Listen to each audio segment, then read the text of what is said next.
Hello everyone. आज हम देखेंगे अष्टांग हृदय का चैप्टर फर्स्ट। आज हम देखते हैं द्विविध वीर्य। द्विविध वीर्य यानी कि वीर्य के दो प्रकार बताए आचार्य और भट्ट ने। श्लोक देखते हैं। उष्ण शीत गुणों उत्कर्षात् तत्र वीर्य द्विधा स्मृतम्। उष्ण शीतो गुणों उत्कर्षात् तत्र वीर्य द्विधा स्मृतम्। उष्ण या शीत गुण वाले उत्कर्ष तत्र वीर्य द्विधा स्मृतम्। वीर्य दो प्रकार का होता है, उष्ण एंड शीत। उष्ण शीत दो प्रकार का वीर्य होता है, उष्ण एंड शीत। तो अपने को वीर्य पता होना चाहिए द्विवीर्य कौन सा है, उष्ण और शीत। द्रव्य भेद से भी वीर्य दो प्रकार का होता है, उष्ण एंड शीत। कुछ आचार्यों ने वीर्य के 8 प्रकार भी बताए हैं, तो आगे देखें। अब विपाक। विपाक क्या होता है? विपाक श्लोक देखते हैं। जठरा अग्नि न योगादु देति रसांतरम परिणाम रसाना परिणाम अन्ते स विपाक इति स्मृतम्। जठरा अग्नि न योगादु देति रसांतरम रसाना परिणाम ते स विपाक इति। विपाक क्या होता है कि जो अपनों ने भोजन करा होता है, आहार ग्रहण करा होता है, उसके पचने के बाद जठराग्नि द्वारा डाइजेशन होने के बाद जो रस बनता है स्टमक या कोष्ठ में, जो रस बनता है उसको विपाक बोलते हैं। तो जठराग्नि ना योगादु देते, उसके योग से रस का अंतरम रसाना परिणाम अंते, रस का जो परिणाम है स विपाक इति स्मृतम्, उसको विपाक कहते हैं। विपाक 3 प्रकार के होते हैं। त्रिविध विपाक। त्रिधा विपाक द्रवस्य स्वादु यानी मधुर, अम्ल विपाक, कटु विपाक। स्वादु अम्ल कटुकात्मक। त्रिधा विपाक द्रवस्य स्वादु अम्ल कटुकात्मक। विपाक 3 प्रकार के होते हैं, मधुर विपाक, अम्ल विपाक, कटु विपाक। मधुर विपाक मधुर और लवण से मिलकर बनता है। मधुर और लवण विपाक से बनता है। अम्ल विपाक अम्ल से बनता है केवल। और कटु विपाक कटु, तिक्त और कषाय, तीनों रसों का विपाक कटु विपाक होता है। अम्ल रस का विपाक अम्ल विपाक होता है और मधुर और लवण रस का विपाक मधुर विपाक होता है।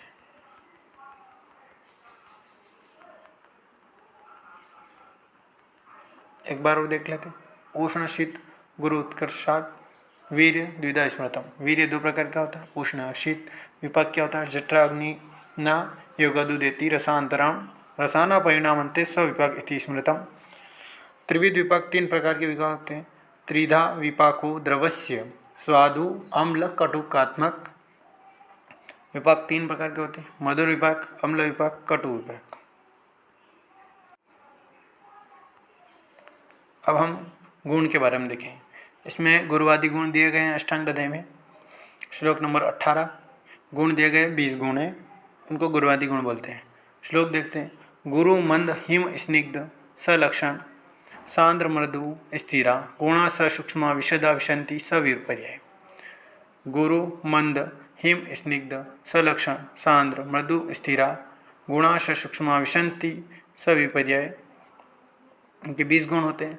गुरु का ऑपोजिट लघु, मंद का तीक्ष्ण, हिम का उष्ण, स्निग्ध का रुक्ष, सलक्षण का खर, सांद्र का द्रव, मृदु का कठिन, स्थिर है तो वो चल गुण, सूक्ष्म है तो स्थूल, विशद है तो पिच्छ।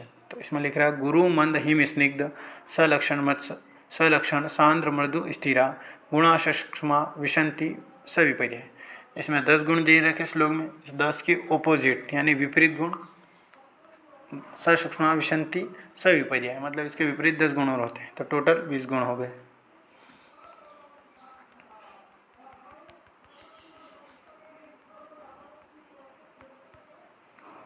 गुरुवादी गुण। गुरु मंद हिम स्निग्ध सलक्षण सांद्र मधु स्थिरा गुणा सूक्ष्म विशंति सविपर्याय। सूक्ष्म विशंदा विशंति सविपर्याय। गुरु का लघु, मंद, तीक्ष्ण, हिम उष्ण, स्निग्ध रुक्ष, सलक्षण खर, सांद्र द्रव, मृदु कठिन, स्थिर सर, सूक्ष्म स्थूल, विशद कठिन। 1-2 बार पढ़ोगे तो समझ में आ जाएगा, धीरे धीरे याद भी हो जाते। रोग और आरोग्य कारण। रोग और आरोग्य कारण ये देखते हैं। काल अर्थ और कर्मणा योग हीन मिथ्या अति मात्रक समयोगश्च विघेयो रोग आरोग्यम कारणम।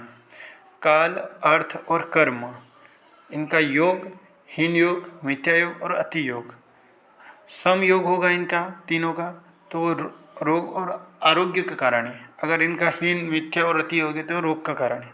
तो रोग का कारण क्या होता है? काल अर्थ कर्म का हीन, मिथ्या, अति योग होना, इन्हीं काल अर्थ कर्म का संयोग होना आरोग्य है। तो काल अर्थ कर्म का हीन, मिथ्या, अति योग रोग का कारण है। किसका कारण है? डिसीज का। पर इन्हीं का समयोग, तीनों सम है, समान मात्रा में है, काल अर्थ कर्म, तो क्या होगा? आरोग्य।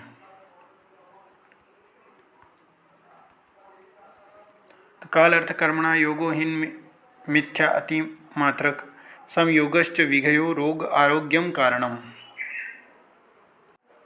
रोग अरोगता की परिभाषा देखते हैं। रोगस्तु दोष विषयम, दोष साम्यता अरोगता। रोगस्तु दोष विषयम, दोष साम्यता अरोगता। रोगस्तु क्या होता है? रोग किसको होता है? जिसके दोष विषम मात्रा में है, मतलब कि या तो बड़े हुए या कम है तो उसको रोग है। दोष अगर सम मात्रा में तो वो आरोग्य है। तो दोष की विषमता, स्वप्रमाण यानी न्यूनतम होना रोग है, तथा इन्हीं के दोषों की साम्यता, तीनों दोष समान है बातचीत का, तो ये क्या है? आरोग्य है। अरोगता यानी कि उसको कोई रोग नहीं है। रोग के भेद देखते हैं अपन। रोग के भेद कितने होते हैं? तो रोग निज आगंतु विभागेन तत्र रोगा दीदा स्मृता। रोग को दो भेद में डाला गया, निज और आगंतुज। आगंतुज यानी बाहर से, निज यानी एंडोजीनस, एक्सोजीनस, यानी कि दो प्रकार में बांटा गया रोग के भेद को। निज आगंतु विभागेन तत्र रोगा द्विधा स्मृतम। निज और आगंतु विभाग भेद से ये दो भेद है रोग के। रोग का अधिष्ठान कहाँ होता है? रोग के अधिष्ठान भी दो बताए हैं। तेषा काय मनोभेदा अधिष्ठानम अपि द्विधा। रोग का अधिष्ठान क्या है? काय यानी शरीर, बॉडी, मन यानी माइंड। रोग दो जगह अधिष्ठान करता है, काय और मन में। और मानस दोष देखते हैं। मानस दोष क्या होता है? दो प्रकार के होते हैं, सत्व, रज और तम। सत्व, रज, तम तीन गुण होते हैं। त्रिगुण क्या होते हैं? सत्व, रज, तम। पर मानस दोष दो प्रकार के, रज और तम। तो रजस तमश्च मनसो दो च दोषा वुहदातो।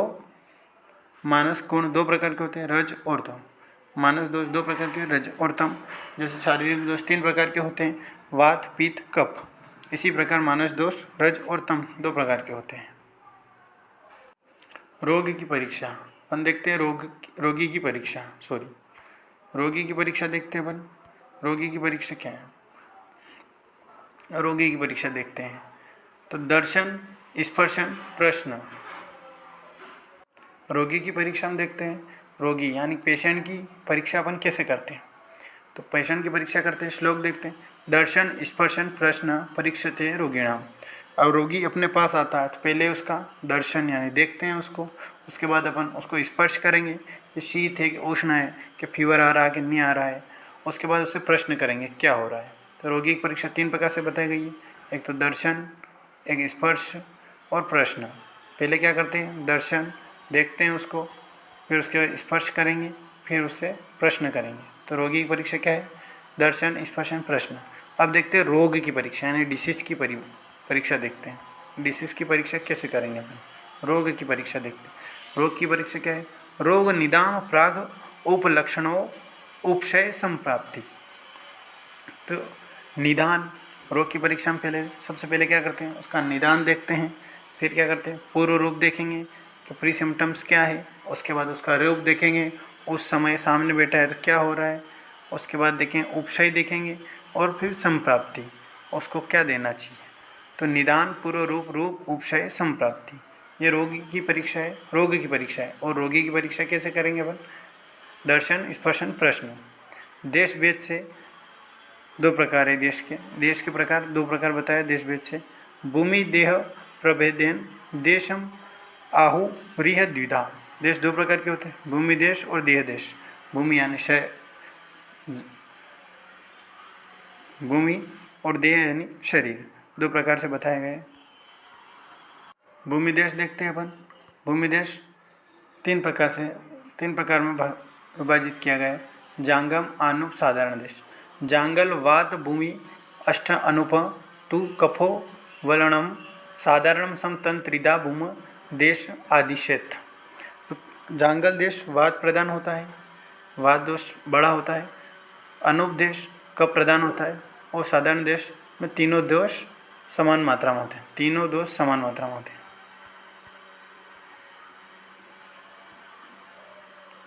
तो जांगल देश में क्या होगा? वात दोष प्रदान होगा। अनुप देश में क्या होगा? कफ दोष प्रदान होगा। साधारण देश वात आदि दोष सम मात्रा में होते हैं। अब काल के भेद देख लेते हैं। दो प्रकार के होते हैं, क्षण आदि काल और व्याधि अवस्था लक्षण। तो क्षण आदि व्याधि व अवस्था च कालो भेषज योग कृत। तो काल दो प्रकार के होते हैं, क्षण आदि काल, क्षण आदि लक्षण और व्याधि अवस्था के लक्षण। इस प्रकार काल की जानकारी औषध के सामर्थ्य प्रदान करती है। काल की अपने को जानकारी पता है तो औषध का सामर्थ्य, यानी कि अपन कोई टेबलेट किसी समय दे रहे हैं उसको, तो उसका एक फिक्स समय है, जैसे कि सुबह देनी 6 बजे, उस समय दोगे तो बहुत इफेक्टिव काम करती है। उसी प्रकार काल का भी बहुत महत्व है। क्षण आदि लक्षण और व्याधि अवस्था के लक्षण। औषध के द्विविध भेद। औषध दो प्रकार के होते हैं। कौन कौन से होते हैं? अब काल देख लिया, अब उसके बाद औषध कौन सी देनी उसके। औषध दो, एक तो शोधन करती, एक शमन करती। शोधन क्या करती? शोधन शमन चेती सम दोषद विशद द्विधा। शमन, शोधन शमन चेती समास औषधम द्विधा। अब इसके कितने भेद है? औषध के द्विविध भेद है। समास यानी शिक्षक दो औषध के भेद बताए, शोधन और शमन। शोधन क्या होता है? अगर अपने वात पित्त कफ तीनों दोष में से कोई भी दोष है तो गले में अगर कफ जमा हुआ है तो उसको बाहर निकालना शोधन कहलाता है। बाहर निकालना प्रकोपित दोष यानी कफ को बाहर निकालना शोधन। शरीर से बाहर निकालने तो शोधन। शोधन कैसे करेंगे? वमन करवाते हैं कफ दोष का। पित्त का विरेचन करवा देते हैं, पित्त का विरेचन करवाते हैं।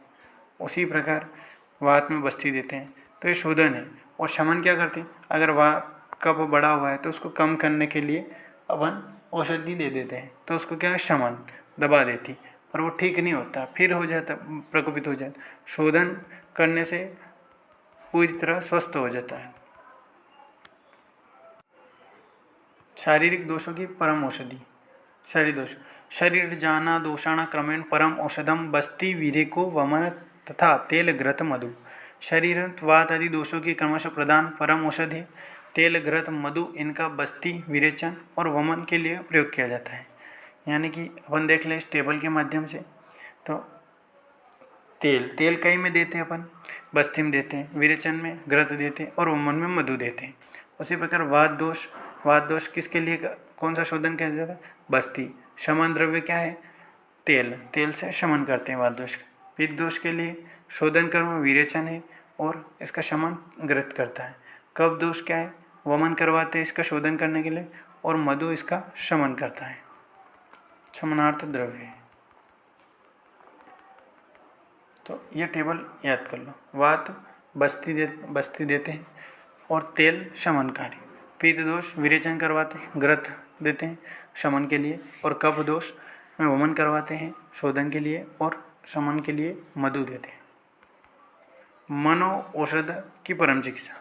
अब मानसिक दोषों की चिकित्सा भी देखते हैं। मनो दोष की परम औषधि, तो धी धैर्य आत्म आदि विज्ञान मनो औषधम परम। धी धैर्य आत्म आदि विज्ञान मनो औषधम परम। मानस दोष यानी कौन कौन से होते हैं? रज और तम की परम औषधि क्या? धी यानी बुद्धि है, धैर्य है और आत्मा आदि ज्ञान। आत्मा आदि ज्ञान स्मृति है, तो बुद्धि है, धैर्य है, आत्मा आदि का ज्ञान है। तो धी धैर्य आत्मा आदि विज्ञान मनो औषधम परम। ये श्लोक है, एक बार पढ़ोगे तो याद हो जाए। धी धैर्य, धी मतलब यहाँ है बुद्धि, धैर्य स्मृति यानी धैर्य रखना, आत्मा आदि का ज्ञान होना ही मानसिक दोषों की चिकित्सा है। तो मानसिक दोष दो प्रकार के, रज और तम। परम औषधि क्या है? बुद्धि, धैर्य, आत्मा आदि का ज्ञान। अब हम देखते हैं चिकित्सा के चतुष्पाद। चिकित्सा यानी ट्रीटमेंट के 4 पैर। चतुष्पाद हैं 4। पादम चतुष्टय, भिषक द्रव्य उपास्तथा रोगी पाद चतुष्टम चिकित्सस्य निर्दिष्ट पृथक तर्च गुणम तच्च चतुर्गुणम। भिषक द्रव्य उपास्तथा रोगी पाद चतुष्टम चिकित्सस्य निर्दिष्ट प्रत्येक तच्च चतुर्गुणम। तो भिषक है पहला, चिकित्सक, द्रव्य यानी औषधि मेडिसिन, उपास्तथा यानी परिचारक यानी कंपाउंडर, और रोगी यानी पेशेंट। भिषक यानी डॉक्टर, द्रव्य यानी औषधि यानी मेडिसिन, उपास्तथा परिचारक यानी कंपाउंडर, और रोगी यानी पेशेंट। ठीक है, ये चिकित्सा के 4 पाद हैं। इनमें प्रत्येक के 4-4 गुण होते हैं। मतलब भिषक के भी 4 गुण हैं, द्रव्य के भी 4 गुण हैं, औषधि के उपास्तथा के भी 4 गुण हैं, रोगी के भी 4 गुण हैं। अब देखते हैं हम भिषक के चतुर्विध गुण। दक्ष स्थितार्थ शास्त्रार्थ दृष्ट कर्मा सूची भिषक। दक्ष स्थितार्थ शास्त्रार्थ दृष्ट कर्मा सूची भिषक। दक्ष होगा, तीर्थ शास्त्रार्थ होगा जिसे गुरु मुक्त शास्त्र और उसके अर्थ को पढ़ा हो। दृष्ट कर्मा होगा जिसने कर्माभ्यास किया हो। जो सूची हो जो मन और वचन से शुद्ध हो। चिकित्सा के 4 गुण होते हैं। औषधि के 4 गुण होते हैं। बहुकल्प बहुगुण संपन्न योग्य औषधम। बहुकल्प बहुगुण संपन्न योग्य औषधम। औषधिक 4 गुण क्या है? बहुकल्प बहुगुण संपन्न योग्य औषध, यानी बहुकल्प बहुत सारे प्रकार की हो, बहुगुण यानी बहुत सारे गुण हो औषधि में, संपन्न हो जिस चीज़ के लिए उसके योग्य हो, और योग्य हो मतलब हो ट्रीटमेंट मतलब जिस डिसीज़ के लिए दे रहे हो उस पर काम करे तो योग्य हो। भिषक के 4 गुण, दक्ष यानी शीघ्रकारी होना चाहिए। तीर्थ शास्त्र जिसने गुरु मुख से शास्त्र और उनके अर्थ को पढ़ा हो। दृष्ट कर्मा जिसने कर्माभ्यास प्रैक्टिस करी हो। शुचि जो मन और वचन से शुद्ध हो। और औषधि की क्या है? बहुकल्प बहुगुण संपन्न योग्य औषधम। परिचारक के 4 गुण देख लेते हैं, यानी कंपाउंडर। कंपाउंडर के साथ अनुरुक्त सूची दक्षो बुद्धिमान परिचारक। अनुरुक्त सूची दक्षो बुद्धिमान परिचारक। अनुरुक्त होना चाहिए रोगी से प्रति स्नेहशील, अगर जो भी पेशेंट है उससे बातचीत सही तरीके से करे, ये होना चाहिए। सूची होना चाहिए यानी पवित्र होना चाहिए। दक्ष यानी सभी कार्यों में कुशल होना चाहिए, उसको कार्य प्रैक्टिस करी होनी चाहिए उसको। बुद्धिमान होना चाहिए। प्रवीण प्राज्ञ ये परिचारक के गुण हैं। रोगी के चतुर्विध गुण। अब रोगी कौन सा होना चाहिए? आडय। आडय रोगी भिषक वैश्य ज्ञापक सत्वान अपि। आडय रोगी भिषक वैश्य ज्ञापक सत्वान अपि। तो आडय यानी धनवान होना चाहिए पेशेंट। भिषक वैश्य यानी चिकित्सक की आज्ञाकारी, चिकित्सक जो बोले उस ट्रीटमेंट लेना चाहिए, बात करनी चाहिए, सही साथ बताना चाहिए। ज्ञापक यानी रोग की स्थिति, पथ्य आदि का सेवन करना चाहिए। सत्वान यानी सात्विक मनोवृत्ति का होना चाहिए, सत्य बोलने वाला भी होना चाहिए। ये चिकित्सक के 4 गुण, रोगी के 4 गुण हो गए। अपन देख लेते एक बार परिचारक के 4 गुण का। अनुरुक्त सूची दक्षो बुद्धिमान परिचारक। अनुरुक्त सूची दक्षो बुद्धिमान परिचारक। अनुरुक्त यानी रोगी के प्रति स्नेहशील होना चाहिए। सूची यानी पवित्र होना चाहिए। दक्ष यानी सभी कार्य कुशल होना चाहिए। बुद्धिमान यानी प्रवीण और प्राज्ञ ये जो परिचारक के गुण हैं। रोगी के चतुर्विध गुण। आडय रोगी विशेषज्ञ ज्ञापक सत्वान अपि। आडय यानी धनवान विशेषज्ञ चिकित्सक के आगे क्या नहीं होना चाहिए, ज्ञापक होना चाहिए, रोग की स्थिति और पथ्य आदि का आवेदक पता करने वाला। सत्वान सात्विक मनोवृत्ति होना चाहिए, सत्य बोलने वाला चाहिए। अभी टेबल दे रखी, भिषक द्रव्य और उपासता रोगी की याद करने के लिए सही है। दक्ष भिषक के 4 गुण क्या थे? दक्ष होना चाहिए, तीर्थ शास्त्रार्थ हो जाए, दृष्ट कर्म होना चाहिए, सूची होना चाहिए। औषधि क्या थे? द्रव्य के बहुकल्प होती है, बहुगुण होती है, संपन्न होती है, योग्य होती है। उपास्तता क्या है? अनुरुक्त होती है, सूची होती है, दक्ष होती है और बुद्धिमान होता है। रोगी के साथ आडय होना चाहिए, भिषक वैश्य होना चाहिए, ज्ञापक और सत्वान होना चाहिए। व्याधि भेद से, व्याधि के भेद 2 प्रकार है, साध्य और असाध्य व्याधि। व्याधि के 2 प्रकार भेद है, 2 भेद है, साध्य और असाध्य। साध्य 2 प्रकार होते हैं, सुख साध्य, कृच्छ साध्य। और असाध्य के भी 2 भेद है, व्याप्य और अनुक्रम। व्याधि के भेद देख लो, साध्य असाध्य। और साध्य में सुख साध्य, कृच्छ साध्य, और असाध्य में व्याप्य और अनुक्रम। Medical life MDS। Thank you so much.